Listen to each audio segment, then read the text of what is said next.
Hello everybody, it's me again, Sergeant Snazzy. Why am I male 07? Don't pay attention to that, listen. So, as you know, I have a lot of hours in this game. Probably an ungodly amount of hours in this game. And I was thinking to myself, what if I made my own My Summer Car guide? I know.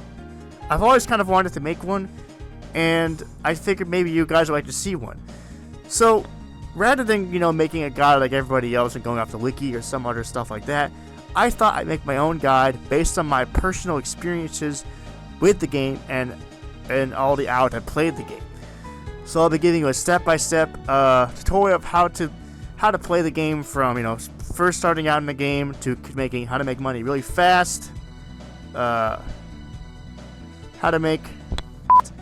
to commit tax fraud, and of course, the most important part of all is how to commit environmental crime without getting caught. So, follow along with my journey as I show you guys my personal guide to My Summer Car.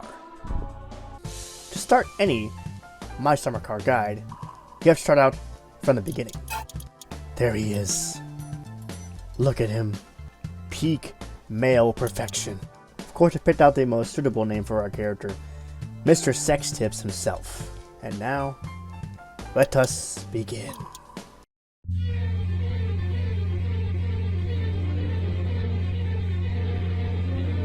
"20 minutes later." In the summer 1976, Mr. Sextips himself was born. Let's begin. So, a brief rundown. What is My Summer Car? Well, I'll give it to you in the briefest way possible.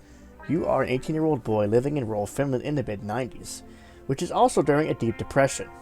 Your family have gone away on holiday for the summer, and you have basically no direction. All that left you is a note on the fridge, and basically saying, don't drink. Don't drink alcohol. Yeah, right, you left me a bottle of booze and some beer. And try to fix your dad's old car. That's literally it. So you have no vehicle, and all you have to for transport is a 50cc mini bike and a tractor. So, the logical first step is, of course, to build the car, right? Well, usually I don't do that, actually. I'll tell you why. Typically, I do build the car for the most part, but I wait until I have enough money to rebuild the engine, so I have a freshly built engine. You don't have to deal with any mechanical problem for at least a good 100 kilometers.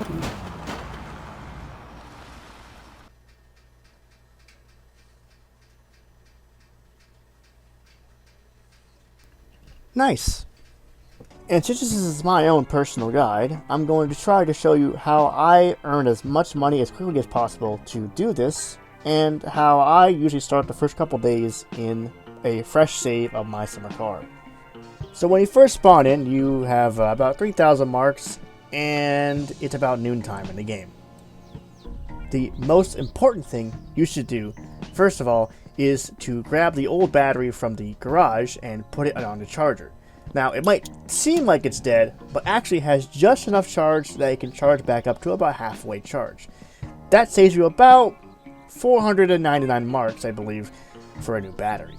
Next thing I want to do is run immediately over to the tractor, and make sure to grab the diesel canister while you're over there as well. Oh yeah, make sure to grab the random gift money before you leave. Very important tip, by the way. Wow, almost 1,000 marks. Based. After driving the tractor back over to the garage, you'll want to grab the gasoline fuel canister, the case of beer, and the toolkit. Trust me, you'll need that. Also, typically you don't have to do this, but I always do this. I always go and order some parts from the catalog. The only parts you really need are the air-to-fuel ratio gauge and the ratchet set. But typically I also order the rear lip spoiler, front splitter, pink plush seat covers, black window tint, and the marker lights, radio antennas, and the Reicher dual muffler. Once again, these are all optional. You don't need to order them. That's just what I typically order when I do a fresh new save. In reality, all you really need is just the air-to-fuel ratio gauge to help tune your car to pass inspection. You don't need the ratchet set, but it makes building the car a lot easier. Only thing left to do now is to drive the tractor all the way to the Ruscko, which is stored at the Venti shack. There are two ways to obtain the Ruscko in the game. There is the quote-unquote legal way. I'm gonna win. I'm gonna lose, aren't I? Oh, I won. Okay. And then there is the, Good shot, kid. I think you got him. Good shot, kid. I think you got him. You gotta make a mark and move where you want to. because... Ooh.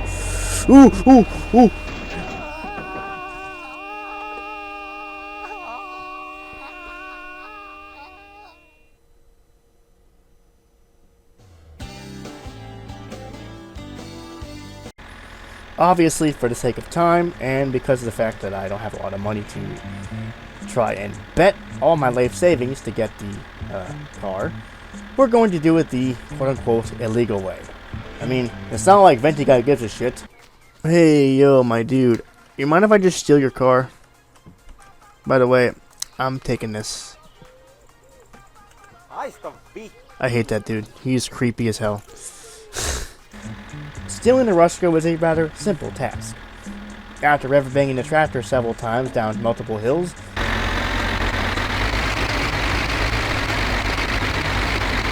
you will arrive at the Venti shack. Also, make sure to check the shed not far from Pigman's house. It's one of the spawn locations for the many junk cars you can find in the game. It also has the GT wheels inside, although I will grab them probably at a later point, probably when I make a video about the GT parts.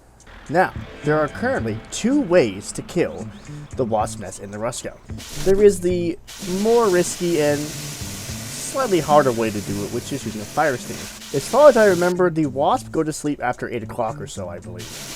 After that, I'm going to use the whole fucking tank. I don't want to take any chances here. Just simply sneak into the shed of the Ruscko, or wherever you have the Ruscko, open the passenger door, and spray the ever-loving hell out of the wasp nest. Now you have to spray directly at the center for at least, I think, 10 to 15 seconds. But that's boring and I hate it. So we're not going to do that. Nah, I think I killed him.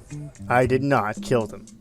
The other and arguably best way to kill the wasp nest is just to push the entire car into the lake like an absolute Giga Chad. After pulling it out, your car should be now wasp free.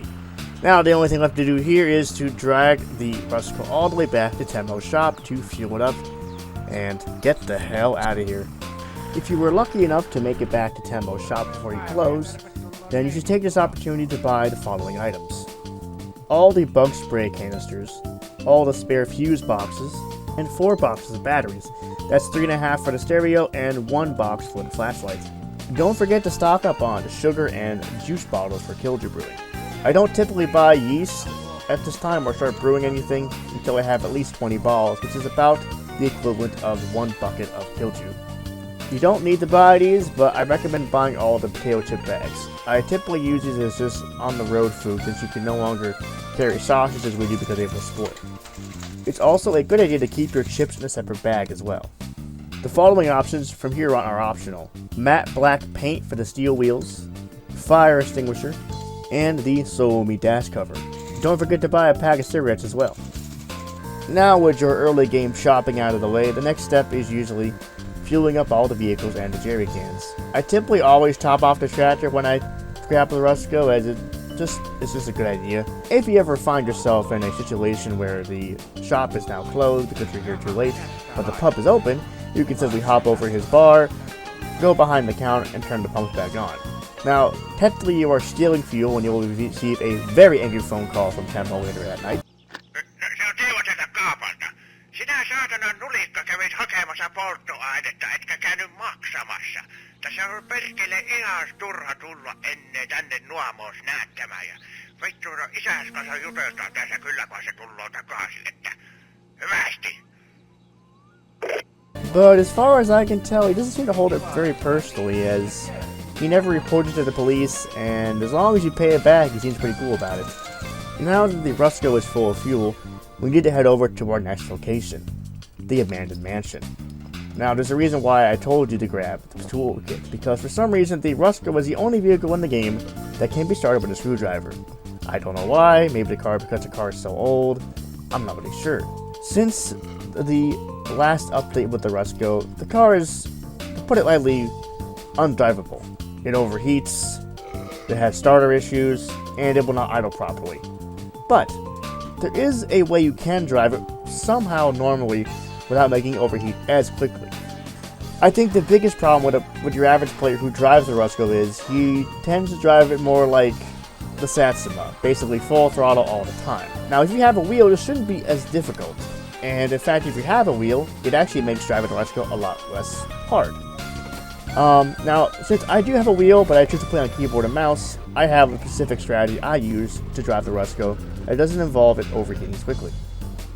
Now the strategy I've found is that if you drive in 4th gear and go between like 40 to 60 kilometers per hour, it will still overheat, sure, but I don't think it'll heat up as quickly, which will get you farther along than if you were to drive it normally like a Satsuma.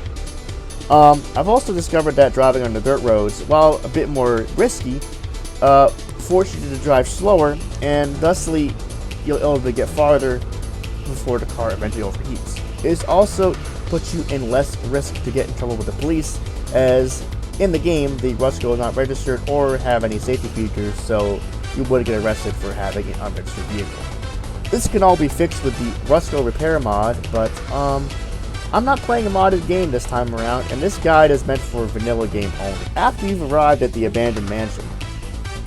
Typically the wiki guide will tell you to bring the sledgehammer with you to knock out the front doors, but I've actually discovered that you don't even need it. You can basically use any like solid object like the Jerrycan or even the beer case, I think, to knock over the front doors. I don't know if Pablo's will ever patch this, but until then, you can basically knock the doors over with anything that's like a solid object, I think. Like even the scooter, or, well, a good example is tractor forks too. The next step is you have to silently sneak your way into the attic. Now, typically, if you don't want to get stung by the wasp in the attic, I think it's the best idea, or best method I've found, is to crouch and kind of hug the wall towards the left side of the attic. I haven't got stung once in the attic actually, and so far this method has worked every single time, so I'd say it'll work for you guys too.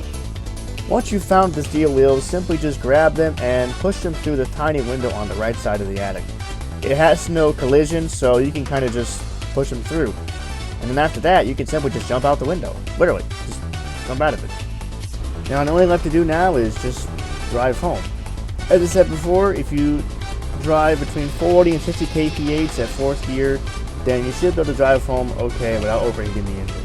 And there you have it. That is the guide, my personal guide to the first episode of my personal My Summer Car Guide. I hope you guys like it, and I hope you guys have found it informative, so